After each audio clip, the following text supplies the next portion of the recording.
এই শোনো, তোমাদেরকে বলছি যাদের বয়স 15 থেকে 25, অ্যাকচুয়ালি এই বয়সটা খুব ইমোশনাল বা আবেগের বয়স। আমরা এই বয়সে আবেগ দ্বারা তাড়িত হই। এই বয়সে সাধারণত ভালো মন্দ বাছ বিচার করার কোনো লজিক ব্রেন নিতে চায় না। জাস্ট আবেগী হয়ে আমরা যে কোনো ডিসিশন নিয়ে ফেলি। অনেক মানুষ লাইফের যে ক্যারিয়ারের সর্বোচ্চ শিখর, সেই জায়গাটা আমরা যেতে পারি না, মাঝপথে স্টাক হয়ে যায়। তো এই জন্যই তোমাদের জন্য আমার এই ডিরেকশন। শোনো, এই বয়সটা হচ্ছে প্রেমে পড়ার বয়স। ইউজুয়ালি তোমরা প্রেমে পড়ে যাও বা পড়তে পারো, কার উপরে ফল হতে পারো, কাউকে তোমাদের ভালো লাগতে পারে, পছন্দ হতে পারে।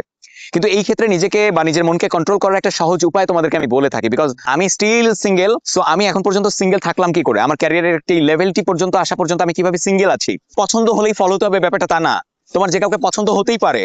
তো পছন্দ হওয়ার পরে তুমি যদি এই ভাবনাটা ভাবো, অনেক নায়ক নায়িকাকে তোমার পছন্দ হয়েছে, তুমি তো তাদের উপরে ফলো করছো, বাট তুমি কি তাদের পেয়েছো? পাওনি। রাস্তায় চলতে থাকা একটা সুন্দর গাড়ি তোমার পছন্দ হয়, তুমি কি সেই গাড়িটা কিনতে পেরেছো? না, পারোনি। তাহলে একটা মেয়েকে বা একটা ছেলেকে তোমার পছন্দ হলে তুমি কেন ফলো করবা? তোমার গোল কোথায়? তুমি কোথায় যেতে চাও? নেক্সট 5 ইয়ার্স পরে, 10 ইয়ার্স পরে নিজেকে কোথায় দেখতে চাও? শুয়ে শুয়ে কল্পনা করো, চোখ বন্ধ করে কল্পনা করো, চোখ খুলে কল্পনা করো। যদি এইরকম কল্পনা তোমার থাকে, তাহলে তুমি অবশ্যই ফল করবা না। 25 বছর এজ, এই পর্যন্ত যদি তুমি নিজেকে কন্ট্রোল করতে পারো, এরপরে দেখবা তুমি আর আবেগ দ্বারা তাড়িত হচ্ছ না। তোমার তখন একটা ম্যাচুরিটি আসবে এবং তুমি সবকিছু লজিক্যালি চিন্তা করতে শিখবা। বর্তমান সময়ের ইয়াং জেনারেশন 3 থেকে 4টা জিনিস দ্বারা ডিস্ট্রাক্টেড হচ্ছে। তার মধ্যে নাম্বার 1, তোমার যে গ্যাজেটস, এই গ্যাজেটস তোমাকে নিয়ন্ত্রণ করছে। দেখো, উচিত ছিল কি গ্যাজেটসকে আমরা নিয়ন্ত্রণ করবো, কিন্তু আজকে গ্যাজেটস তোমাকে নিয়ন্ত্রণ করছে। তুমি সুযোগ পেলেই গেমিং করছো, তুমি সুযোগ পেলে সোশ্যাল মিডিয়াতে যাচ্ছ, সুযোগ পেলেই তুমি হয়তো তোমার ফোনটাকে ইউজ করে তোমার বয়ফ্রেন্ড বা গার্লফ্রেন্ডের সাথে কথা বলছো। এই যে দেখো, কেউ আছে কি প্রেম প্রীতি ভালোবাসা এটা নিয়ে? একটা ছেড়ে আর একটা ধরা, একটা থাকতে আরো কয়েকটা গোছানো, এইভাবে সময়টা চলে যাচ্ছে। কেউ আছে গেমিং নিয়ে, কেউ আছে সোশ্যাল মিডিয়া নিয়ে, আর কেউ আছে মাদক নিয়ে। এই 3-4টা জায়গায় আমরা ডিস্ট্রাক্টেড হচ্ছি। আমরা কেন ফোকাস থাকতে পারছি না? কারণ তুমি যে ফোকাসড হবা, তুমি চিন্তা করছো আমি ফোকাসড হব, অন দা মোমেন্টে তোমার মোবাইল ফোনটাই তোমাকে ডিস্ট্রাক্টেড করে অন্যদিকে নিয়ে যাচ্ছে। ভাবছো তোমার পড়াশোনায় ভালো করতে হবে, তুমি ভাবছো পড়াশোনার পাশাপাশি এক্সট্রা কিছু করতে হবে, যেটা দিয়ে তোমার 2 পয়সা আয় আসবে, নিজেকে প্রতিষ্ঠিত করতে পারবা, কিন্তু তুমি পারছো না বিকজ তুমি ডিস্ট্রাক্টেড হচ্ছ। বর্তমান এই জেনারেশনের ম্যাক্সিমাম বলতে পারো 90 থেকে 95% ইয়াং বা ইয়থ এই 3 থেকে 4টা জিনিসের মধ্যেই তাদের সারাটা দিন পার করে দিচ্ছে। যারা স্টুডেন্ট, সারাদিনে হয়তো 1 ঘন্টা পড়ছে না, বাট সে কিন্তু স্টুডেন্ট, তার প্রফেশন পড়া। একজন হাউস ওয়াইফ, তার প্রফেশন হচ্ছে তিনি ঘরের কাজ করবেন, গৃহিণী, তিনি কিন্তু 6 থেকে 8 ঘন্টা তার ডিউটিটা করছেন। একজন চাকরিজীবী 6 থেকে 8 ঘন্টা তার ডিউটিটা করছে, একজন ব্যবসায়ী 12 থেকে 14 ঘন্টা তার ডিউটিটা করছে, বাট একজন স্টুডেন্ট সে কিন্তু 1 ঘন্টাও পড়ছে না। তো তোমাদেরকে আমি বলবো কি, যে তুমি লাইফে একটা গোল আগে সেট করো, আর ক্যারিয়ারটাকে কোথায় দেখতে চাও 5 বছর 10 বছর পরে, এটাকে তুমি কল্পনায় আনো, চিন্তা করো, ভাবো, এবং ডিস্ট্রাকশন থেকে নিজেকে বাঁচাও। ক্যারিয়ার নিয়ে চরমভাবে সিরিয়াস থাকো। শুধুমাত্র পড়াশোনা সার্টিফিকেটের উপরে নির্ভর করো না, তুমি এক্সট্রা কারিকুলাম অ্যাক্টিভিটিস এর সাথে যুক্ত হও, তুমি ডিবেটে যুক্ত হও। তুমি যদি ভালো কথা বলতে পারো, তাইলেও তোমার পৃথিবীতে অনেক জায়গায় ডিমান্ড আছে। তোমার কমিউনিকেশন স্কিলটা ডেভেলপ করতে পারো, লিডারশিপ স্কিলটাকে ডেভেলপ করতে পারো, তুমি কিন্তু ম্যানেজমেন্ট স্কিলটাকে ডেভেলপ করতে পারো। এগুলো কিন্তু প্র্যাকটিক্যাল স্কিল, এগুলো বই পড়ে কখনোই অর্জন করা যাবে না। এরপরে মানুষের সাথে মেশা, কথা বলা, পাবলিক স্পিকিং স্কিলটাও তুমি ডেভেলপ করতে পারো এরকম এরকম কোনো একটা কমিউনিটির সাথে যুক্ত হয়ে।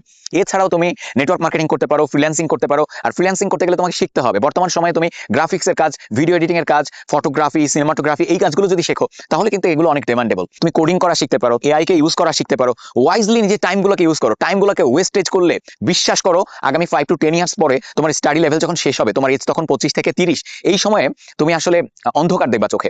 নিজেকে নিজে গুরুত্বপূর্ণ বানাতে হয়, নিজেকে নিজে তৈরি করতে হয়। অনেকেই বলে কি সরকার চাকরি দিতে পারছে না, চাকরির ক্ষেত্র নেই। দেখো, যারা কোয়ালিটিফুল পারসন, তাদের কিন্তু কাজের কোনো অভাব নেই। হয়তো হ্যাঁ, চাকরির অভাব থাকতে পারে, কিন্তু কাজের অভাব নেই। কারণ শুধুমাত্র তোমার এই সার্টিফিকেটের উপর নির্ভর করে কেউ তোমাকে কাজ দিবে না। বর্তমান সব জায়গাগুলোতে যোগ্য মানুষ কিন্তু খোঁজা হচ্ছে। আমার এই কন্টেন্টের পিছনে কিন্তু একটা টিম কাজ করে, 3 থেকে 4 জনের একটা টিম, এবং এই প্রত্যেকটা মানুষ কিন্তু একটা হ্যান্ডসাম মানের রোজগার করে। তাদের কিন্তু সার্টিফিকেট দেখে আমি কাজগুলো দেই নাই, তাদের কাজ দেখে আমি কাজগুলো দিয়েছি। সো চাকরি যদি বলো, চাকরি নেই, কিন্তু কাজ আছে, তোমাকে কাজ শিখতে হবে। 10,000 12,000 টাকা বেতন অফার করলে বহুত ডিপ্লোমা ইঞ্জিনিয়ার চলে আসবে। তুমি বিএসসি ইঞ্জিনিয়ারিং করবে, এই সার্টিফিকেট দিয়ে তোমার কিছু হবে না। তো তুমি বর্তমান যুগের সাথে তাল মিলানোর মতো কোনো কাজ শেখো, নিজেকে তৈরি করো। তুমি কি খেয়াল করে দেখেছো যে একজন অটোওয়ালা, অটো ড্রাইভার, তিনি পার ডে 1 থেকে 1,500 টাকা রোজগার করেন, মাসে তার 30 থেকে 35 হাজার টাকা রোজগার, একদম মিনিমাম হলেও। অথচ একজন মাস্টার্স পাস ছেলে, গ্রাজুয়েট ছেলে, সে 15,000 টাকা স্যালারি জব খুঁজে বেড়াচ্ছে। অথচ আমরা চাকরির উপরে নির্ভরশীল হয়ে বসে আছি। তো চাকরির উপরে নির্ভরশীল হয়ে বসে থেকো না, নিজেকে এমন ভাবে তৈরি করো যেন স্টুডেন্ট লাইফ থেকে তুমি ইনকাম করতে পারো এবং নিজের ইনকাম দিয়ে নিজে চলতে পারো। প্রেম প্রীতি ভালোবাসা এগুলো আসলে তোমাকে সাময়িক মোহগ্রস্ত করবে, তুমি আবেগে পড়ে যাবা, তুমি কানেক্টেড হবা, কিন্তু এই প্রেম প্রীতি তোমাকে সলিউশন দিতে পারবে না। তোমাকে কি করতে হবে জানো? প্রেম প্রীতি থেকে বেরিয়ে আসতে হবে, গেমিং থেকে বেরিয়ে আসতে হবে, ডিস্ট্রাকশন থেকে বেরিয়ে আসতে হবে। সোশ্যাল মিডিয়া স্ক্রল করে তোমার লাইফ সুন্দর হবে না। তুমি সোশ্যাল মিডিয়া যাদেরকে দেখছো, তারা তো কন্টেন্ট ক্রিয়েট করে তোমার সামনে দিচ্ছে, তারা লাভবান হচ্ছে, তুমি কি পাচ্ছ? জীবন খুব দামি, সময়ও খুব দামি। এটা এখন হয়তো বুঝতে পারতেছ না, কারণ অনেক সময় আছে। যার কাছে যা বেশি থাকে সে তো সেটাই খরচ করে। যারা ধনী মানুষ তারা টাকা উড়ায়, কারণ তাদের টাকার হিসাব নেই, তাদের প্রচুর টাকা, তাই তারা উড়ায়। তুমি এখন ধনী কোন দিক থেকে জানো? টাইমের দিক থেকে ধনী। তুমি টাইম উড়াচ্ছ, টাইম অবহেলায় নষ্ট করছো, এইটা করো না। তুমি 2 থেকে 3 বছর কোনো একটা কাজ নিয়ে পড়ে থাকো। তুমি যা শিখতে চাও, ওকে ভিএফএক্স এর কাজ শিখতে চাও, 2 থেকে 3টা বছর পরিশ্রম দাও। তুমি কন্টেন্ট ক্রিয়েটর হতে চাও, 2 থেকে 3 বছর পরিশ্রম দাও। ফ্রিল্যান্সার হতে চাও, 2 থেকে 3 বছর। ভিডিও এডিটর হতে চাও, 2 থেকে 3 বছর। ভালো একজন ফটোগ্রাফার হতে চাও, 2 থেকে 3 বছর। তুমি নেটওয়ার্ক মার্কেটিং করতে চাও, 2 থেকে 3 বছর এফোর্ট দাও। আগে চিন্তা করো কোন কোন জিনিস আমার ভালো লাগে। এখন তো ইনফরমেশন খুব সহজেই পাওয়া যায়, তুমি ইউটিউবে গেলে গুগল করলে ইনফরমেশন পেয়ে যাবা যে আমি কোন কোন প্রফেশনে যেতে পারি। তুমি এরকম 5টা লেখো, এই 5টার মধ্যে যেইটা তোমার ভালো লাগে সেইটা নিয়ে তুমি লেগে পড়ো, পিছন ফিরো না, টাইম নষ্ট করো না। কিন্তু তুমি যদি এখন সময় নষ্ট করো, এরপরে পড়াশোনা শেষ করে তোমাকে ঠিকই চাকরি খুঁজতে হবে, পাবা না, হতাশা, বিষাদগ্রস্ততা, স্ট্রেস, মা বাবার ঘাড়ে বোঝা হয়ে থাকবা, সমাজের ঘাড়ে বোঝা হয়ে থাকবা। দেখো একটু খেয়াল করে, আমাদের স্কুল, কলেজ, ইউনিভার্সিটি টাকা পয়সার ব্যাপারে সচেতন করে না, আমাদেরকে শিখায় কিভাবে আমরা কর্মচারী হতে পারি, কিভাবে আমরা টাকার গোলাম হতে পারি, কিন্তু আমরা কিভাবে উদ্যোক্তা হবো, মালিক হবো। এবং টাকা পয়সার ব্যাপারে সচেতনতা, এটা কিন্তু আমাদের স্কুল, কলেজ, ইউনিভার্সিটি তৈরি করে না। পুঁথিগত কিছু বিদ্যা, এই পুঁথিগত বিদ্যার উপরে আমরা নির্ভরশীল। সো তোমার সচেতনতার সময় এসেছে, তুমি এখনই সচেতন হও। টাকা পয়সার ব্যাপারে তোমাকে সচেতন হতে হবে। যেখানে টাকার গন্ধ পাবা সেখানে যাবা, তবে রাইট ওয়েতে, রং ওয়েতে না। এই এই মোবাইল ফোনটা দিয়ে 2x বেট খেলো না। এই বেটিং এ তোমার লাইফ বা ক্যারিয়ার সুন্দর করবে না। তুমি এমন একটা জিনিস নিয়ে পড়ে থাকো যেটা থেকে তুমি দেখতে পাচ্ছ 5 বছর খাটলে তুমি লাখ লাখ টাকা রোজগার করতে পারবা। So be serious about your life. এখনই ভাবার সময় তোমার জীবন সম্পর্কে। তোমরা দেখবা কি, কার রিভিউয়ার, একজন কার রিভিউয়ার আছে, তার নাম হচ্ছে ইমতিয়াজ। তোমরা খুঁজলে পাবা। ইমতিয়াজ ছেলেটা, সে কিন্তু পিচ্চি একটা ছেলে, বাট কারের ব্যাপারে সে এতটা নলেজ গ্যাদার করেছে, সে কার রিভিউ করে এখন সেলিব্রিটি, তাকে শত শত মানুষ চেনে। তথ্য উপাত্ত কালেক্ট করো, নিজের ব্যাপারে সচেতন হও, আগামী দিনের ক্যারিয়ার কোনটা হতে যাচ্ছে সেটা নিয়ে ভাবো, সেটা নিয়ে পড়ে থাকো, একদম আঠার মতো পোকার মতো পড়ে থাকো। যে যাই বলুক কান দিও না, জাস্ট কান বন্ধ, চোখ বন্ধ। তুমি একটা জিনিসই বোঝো, সেটা হচ্ছে তোমার 5 বছর পরের ফিউচারটা। তুমি স্ট্রাগল করো, যুদ্ধ করো, সংগ্রাম করো, শুধু পড়াশোনা করো আর ওটা নিয়ে পড়ে থাকো। পড়তে হবে, ওই পুঁথিগত বিদ্যা দিয়ে যে টাকা কামাতে পারবা বা ওই পড়লেই মানুষ হতে পারবা, এই ধারণাটা একদমই ভুল। পড়ে তো সবাই, কিন্তু এর মানে এই না যে সার্টিফিকেট নিয়ে আসতে হবে। দেখো মার্জুক রাসেল, ওনাকে একজন জিজ্ঞেস করেছে, ভাই আপনি কতদূর পড়াশোনা করেছেন? তো উনি কি বললো জানো? উনি রিপ্লাই দিল, যাও দাড়িপাল্লা নিয়ে আসো, আমি মেপে দিচ্ছি। তো বিষয়টা হচ্ছে, শুধু যে তুমি পাশ করে বেরোবা, তোমার গ্রেড পয়েন্ট কি, রেজাল্ট কি, সিজিপিএ কি, এটা ফ্যাক্ট না। তোমার বইয়ের পড়া, মানে পুঁথিগত বিদ্যা, লাইক তোমার ক্লাসের বইয়ের বাইরে তুমি কয়টা বই পড়ছো, আত্ম উন্নয়নমূলক বই, তুমি কয়টা জায়গা থেকে, কত অ্যাঙ্গেল থেকে নলেজ গ্যাদার করছো। ইভেন তুমি তোমার ইউটিউব, ফেসবুকে কি ধরনের কন্টেন্ট দেখো, এইগুলোও তোমার লাইফে অনেক বড় প্রভাব রাখে। কাদের ফলো করো, এইগুলোও তোমার লাইফে প্রভাব রাখে। সো তুমি যাদের যাদের ফলো করবা, তোমার কিন্তু মেন্টালিটি তাদের মতো হয়ে যাবে। যারা বিটিএস কে ফলো করে, তাদের দেখবা ছেলে হয়েও মেলিপনা একটা চরিত্র তাদের মধ্যে ডেভেলপ হয়। তাদের দেখবা বড় বড় চুল রাখে, এখানে কান ফুটায়, ভ্রু ফুটায়, তারপরে হাতে চুড়ি পরে, পরে মেয়েদের পোশাক পরে, এই মেলিপনাটাকে ওরা প্রমোট করছে। সো বিটিএস কে যারা ফলো করে, তারা আস্তে আস্তে দেখা যাবে বিটিএস এর মতো হয়ে যায়। যারা আবার দেখা যাবে ম্যানলি কিছু মানুষকে ফলো করে, যেমন ধরো যারা তামিল সিনেমা বেশি দেখে, তাদের স্টাইলের মধ্যে কিন্তু তামিল সিনেমার নায়কদের একটা প্রভাব কাজ করে। অর্থাৎ তুমি যে ধরনের মানুষকে ফলো করবা, যারা 5 জন ইসলামিক স্কলারকে ফলো করে, তাদের কিন্তু ধর্মীয় জ্ঞান বেড়ে যায়, ধর্মের প্রতি একটা সফট কর্নার তৈরি হয়।